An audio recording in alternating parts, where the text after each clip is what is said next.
अब यहां प्रश्न उठता है कि भगवान क्या ज्यादा हैं, क्या परमात्मा ज्यादा हैं? परमात्मा बहुत हैं, लेकिन उनमें तीन मुख्य हैं। ब्रह्मा विष्णु महेश विशेष परमात्मा में नहीं आते। ये तो बहुत निम्न स्तर की शक्ति है, बहुत छोटी। अब यहां भी मन में एकदम खटका सा लगता होगा, जो क्योंकि मैंने भी जब ये ज्ञान सुना था ऐसा लगा था जैसे नीम खा लिया।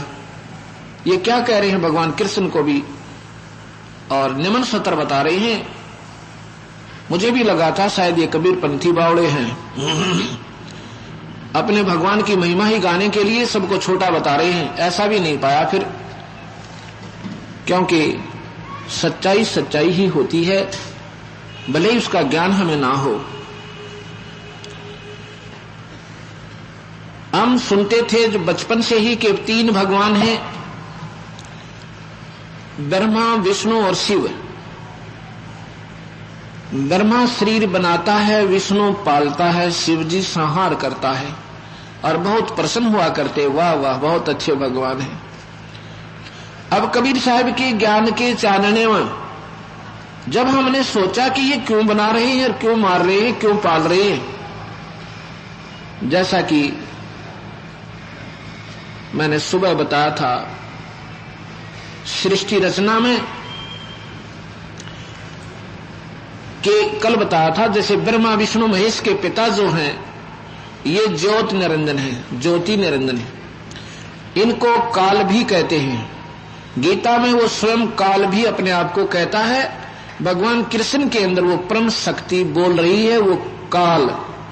कृष्ण जी नहीं बोल रहे थे।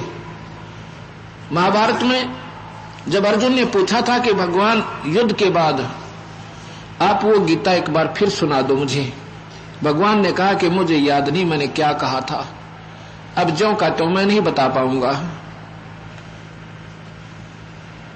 इससे सिद्ध हुआ कि भगवान कृष्ण ने वो गीता नहीं कहा। वो परमात्मा साथ में गीता में कहता है कि मैं कभी आकार में नहीं आता, और ये मूर्ख लोग मुझे आकार में आया हुआ मान रहे हैं, मुझे कृष्ण मान रहे हैं। मैं कृष्ण नहीं हूं, मैं तो वो शक्ति हूं, मैं कभी आकार में नहीं आता, और मेरी लीला अलौकिक है, मेरा प्रगट होना अलौकिक है। अलौकिक का तात्पर्य सामने नहीं आऊंगा, पर खेल सारे मैं ही करूंगा। ब्रह्मा विष्णु महेश के पिताश्री ज्योत निरंजन यानी काल हैं।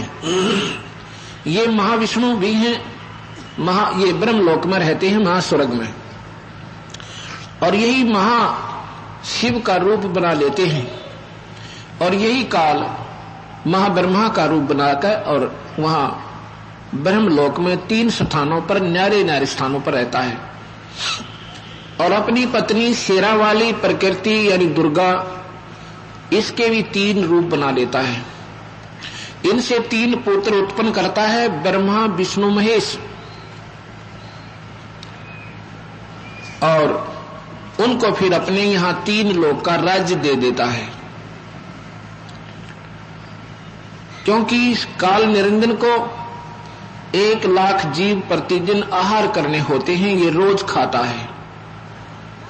जो गीता के 11वें अध्याय के 32वें श्लोक में स्वयं कहता है कि मैं काल हूं अर्जुन, और ये मेरा असली रूप है जो तुझे दिखाया, जिसको देखकर अर्जुन जैसे योद्धा का कलेजा हिल गया, और आम व्यक्ति उस भगवान के दर्शन ते मर जावे। इतनी बूंदी सकल विकराल रूप ये भगवान का स्वरूप नहीं होता। भगवान का स्वरूप होता जिसको देखने मात्र से आत्मा इतनी सुखी हो जा, अगर जैसे बार बार देखता ही रहूं, और जिसके देखते डर लागे वो भगवान ही, वो काल ही है।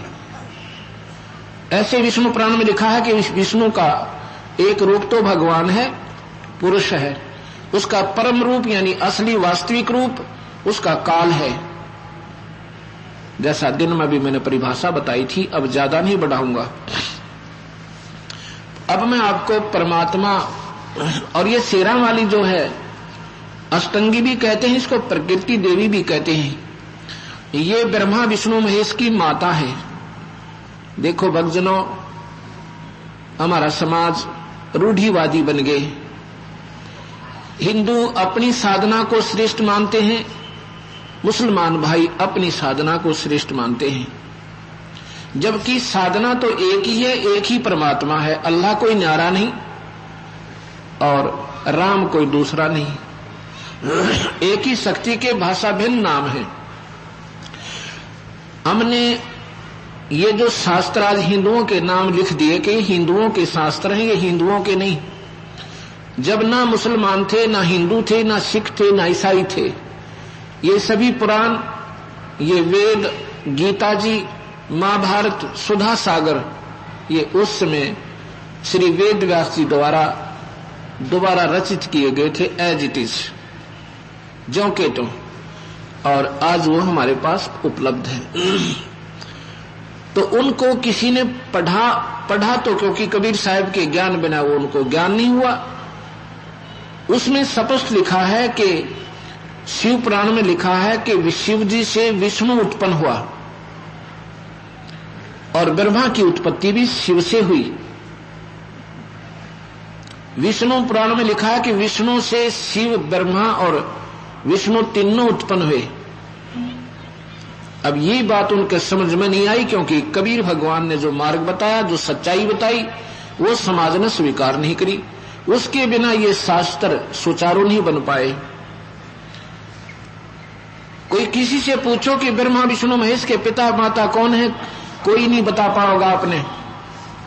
जो भगवान राम और कृष्ण और शिव, ब्रह्मा विष्णु शिव के पुजारी हैं, क्योंकि उनको बताया नहीं गया।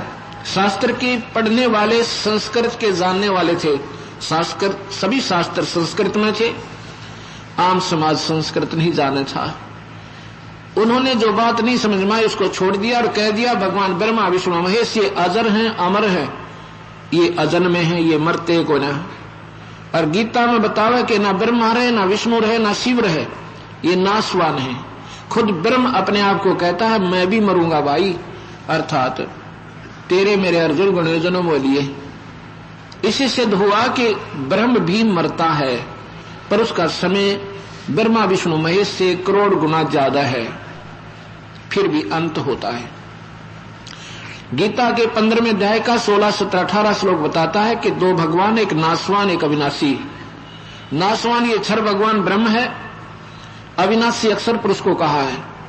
फिर 17वें श्लोक में 15वें अध्याय के कहा है कि वास्तव में अविनाशी तो इनसे भी न्यारा है, इन दोनों से भी भिन्न है, क्योंकि ब्रह्म तो नासवान है ही है, इसमें कोई शक नहीं। और पारब्रह्म जिसको अक्षर पुरुष कहते हैं, ये बहुत समय के बाद तब मरेगा, इसलिए इसको भी अविनाशी की संज्ञा दे देते हैं, क्योंकि इसका जो अंत होगा अरबों खरबों कल्पों का बहुत बीत जाएंगे, जब ये सारे ब्रह्मांड नाश में आवेंगे, 7 शंख ब्रह्मांड। क्योंकि अक्षर पुरुष 7 ब्रह्मांड का, पारब्रह्म भी कहते हैं इसको, अक्षर पुरुष भी कहते हैं, 7 शंख ब्रह्मांड का प्रभु है, मालिक है। निरंजन 21 ब्रह्मांड का प्रभु है, मालिक है, अल्लाह है, खुदा है, गॉड है। और ब्रह्मा विष्णु महेश केवल 3 विभागीय मंत्री हैं, ये 3 लोग के प्रभु हैं, स्वामी हैं, मालिक हैं। और कबीर साहब वो पूर्ण परमात्मा असंख्य ब्रह्मांड के प्रभु हैं, असंख्य ओवरऑल कंट्रोलर, उसको सत्य पुरुष, परम अक्षर पुरुष, ये गीता में लिखा है। परम अक्षर पुरुष वो सत्यलोक में रहता है। गीता में लिखा है कि वो शाश्वत स्थान पर ईश्वर रहता है, वहां जाने के बाद ये जीव फिर जन्म मरण में नहीं आता। शाश्वत स्थान का मतलब है अविनाशी स्थान, सत सतान, सतलोक। और मैंने बताया था यजुर्वेद के 5वें अध्याय के 32वें श्लोक में लिखा है कि वो परमात्मा जिसे सारी सृष्टि उत्पन्न हुई, सभी ग्रहों ब्रह्मांडों का रचने वाला, वो सतलोक में रहता, वही बंधनों का शत्रु यानी बंदी छोड़ है। वही सतपुरुष कबीर साहब कहते हैं अमर करूं सतलोक पठाऊं, ताते बंदी छोड़ कहूं। इसलिए मैं बंदी छोड़ कहलाता हूं कि मैं इस काल के जाल के जीव को छुटवा कर सतलोक ले जाता हूं।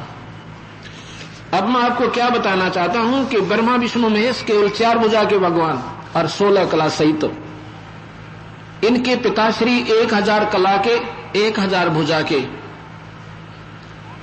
और इनसे ऊपर